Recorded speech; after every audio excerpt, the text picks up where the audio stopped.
Just a film पर। तो चलिए वीडियो स्टार्ट करते हैं। Do not watch the Kashmir files. Why? क्योंकि कश्मीर फाइल्स एक फिल्म है ही नहीं, ना ही इसमें कोई हीरो है, ना ही उसका किसी हीरोइन के साथ रोमांस। हर 10 मिनट के बाद इस फिल्म में गाने नहीं है, और तो और किसी टॉक शो ने इसे प्रमोट भी नहीं किया। So basically the Kashmir files is not worth your time, right? ये कोई फिल्म रिव्यू नहीं है। कश्मीर फाइल्स अच्छी फिल्म है या नहीं आप खुद डिसाइड कर सकते हैं, लेकिन ये एक इंपॉर्टेंट फिल्म है, ये मैं जरूर बता सकता हूँ। आज का वीडियो बनना चाहिए या नहीं, इसके बारे में मैंने बहुत सोचा।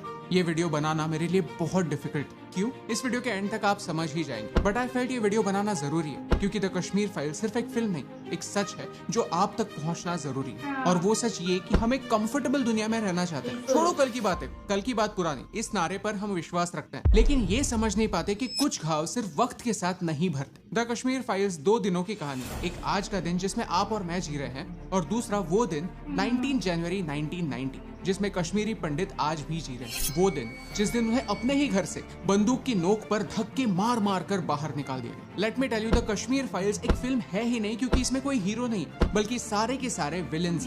सरकार हाथ पर हाथ धरे बैठी रही, एक्सक्यूजेस देने लगी। मीडिया में विक्टिम्स को ही उनके कंडीशन का जिम्मेदार ठहराया गया। पुलिस उनकी आंखों के सामने क्राइम होते देखती रही, और हम सब लोगों ने 30 सालों के लिए सच से मुंह फेरा। आज का यूथ आपकी और मेरी तरह, जो बस एक नॉर्मल लाइफ चाहता है, लेकिन वो कंफ्यूज, क्योंकि हम आर्ग्यूमेंट की दोनों साइड समझने में विश्वास रखते हैं। जिन लोगों से हमारे ओपिनियंस मैच नहीं करते, उन्हें भी बोलने का मौका देते हैं, और इसी मौके का फायदा लेकर समाज के कुछ लोग हमें मैनिपुलेट करते हैं, हमें हमारा ही इतिहास भूलने पर मजबूर कर देते हैं। द कश्मीर फाइल्स एक रिमाइंडर है कि पूरी दुनिया इनोसेंट नहीं। सच की तलाश हमें खुद करनी होती है, इसकी जिम्मेदारी हमें खुद लेनी होती है। कश्मीर फाइल्स कोई फिल्म नहीं है, Kashmir files is a museum. इस फिल्म के कुछ इंसिडेंसेस इतने शॉकिंग है कि देखने पर लगता है कि कोई इंसान अपने पड़ोसी के साथ ऐसे कैसे कर सकता है, लेकिन फिल्म मेकर उसी सीन के साथ रियलिटी में क्या हुआ था इसका भी प्रूफ आपके सामने रखता है। Truth is stranger then fiction. मुझे लगता है कि आर्ट का सोसाइटी में रोल यही होता है। आर्ट सच आपके सामने लाता है, भले वो कितना भी कड़वा क्यों ना। Let me explain. Schindler's list नाम की एक फिल्म है जो स्टीवन स्पीलबर्ग ने डायरेक्ट की, जो हॉलोकॉस्ट में फंसे जूस और पोलिश लोगों के बारे में।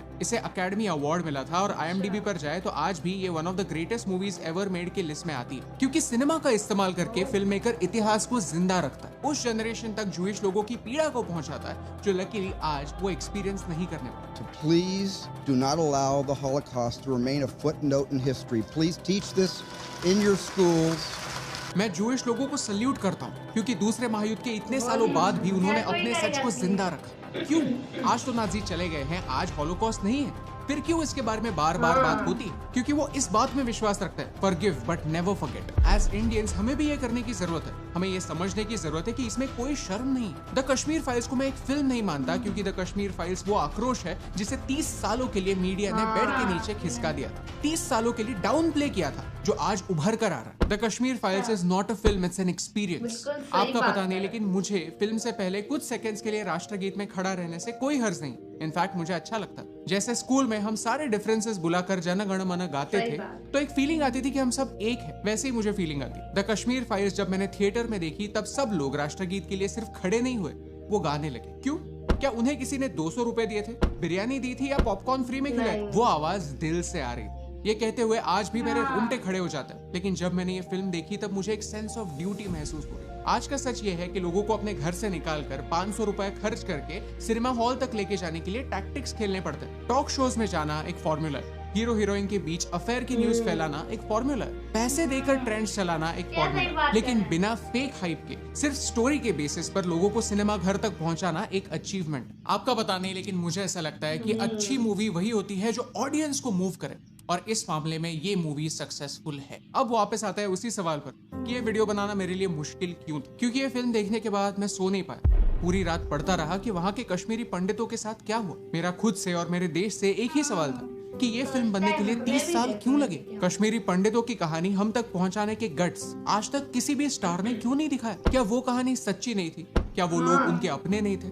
किस बात का डर था? वर्ल्ड में सबसे ज्यादा फिल्म्स हमारे भारत में बनती है, वही घिसी पिटी कहानी बार बार रिसाइकिल करके हमें दिखाई जाती। तो ये कहानी छुपाई क्यों गई? क्या इस पर रिसर्च करना किसी ने इंपॉर्टेंट नहीं समझा? इन दी एंड मुझे यही कहना है कि जिन लोगों को कश्मीरी जेनोसाइड के बारे में पता है, उन्हें ये फिल्म देखनी चाहिए, और जिन लोगों को कश्मीरी जेनोसाइड के बारे में नहीं पता, उन्हें ये फिल्म जरूर देखनी चाहिए। इस फिल्म को देखने के बाद लोगों के रिएक्शंस देखने चाहिए और खुद को सवाल पूछना चाहिए, क्या ये रिएक्शन, ये आंसू प्रोपेगेंडा है या एक ऐसा सच है जो पिछले 30 सालों से अंदर ही अंदर घुटा हुआ?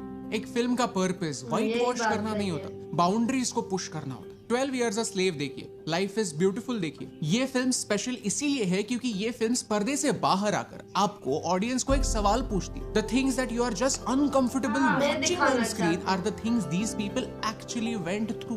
द कश्मीर फाइल्स भी यही करता है, आपको एक सवाल पूछता है कि सच पर पर्दा डालने की आदत हम कब छोड़े। So do not watch the Kashmir files अगर आपको व्हाइट वॉशिंग पसंद है। Do not watch the Kashmir files अगर आप एक डिस्टर्बिंग सच देखने की हिम्मत नहीं रखते। Do not watch the Kashmir files अगर लोगों का दर्द देखने की ताकत आप नहीं रखते। But do watch the Kashmir files अगर आपको भी लगता है कि सब लोगों की तरह इन लोगों को भी अपनी कहानी सुनाने का हक है। और ये सिंपल सी बात आप तक पहुंचाने से मुझे फर्क पड़ता है।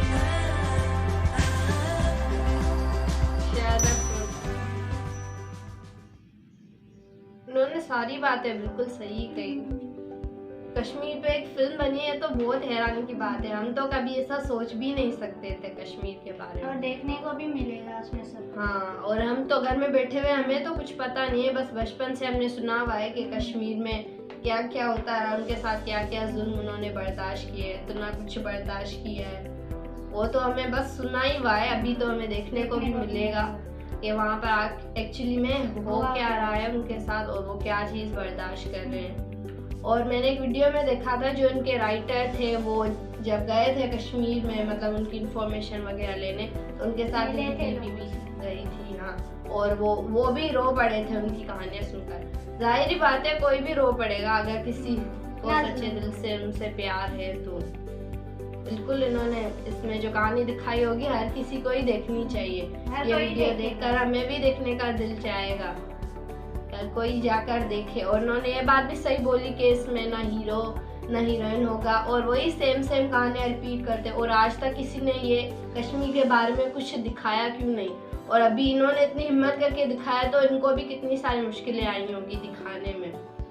और इन्होंने जो वीडियो में बात कही है उससे भी बहुत सारे लोग फिल्म देखने जाएंगे, बहुत सारे लोगों को पता भी नहीं होगा, वो लोग भी जाएंगे। हाँ, सबको ही जरूर देखना चाहिए। और इस फिल्म में अनुपम के वो भी है, सब कुछ देखने को मिलेगा इस फिल्म। और इस फिल्म में तो जो जिन ने भी रोल किया होगा उनको भी कितनी मुश्किलें पेश आई होगी, क्योंकि कश्मीर की हकीकत दिखा रहे हैं, वो भी इंडिया में, तो बहुत ही बड़ी बात है। वो चीज़ दिखा रहे हैं, सबको हमें पता भी चलेगा कि आखिर कश्मीर में क्या हो रहा है।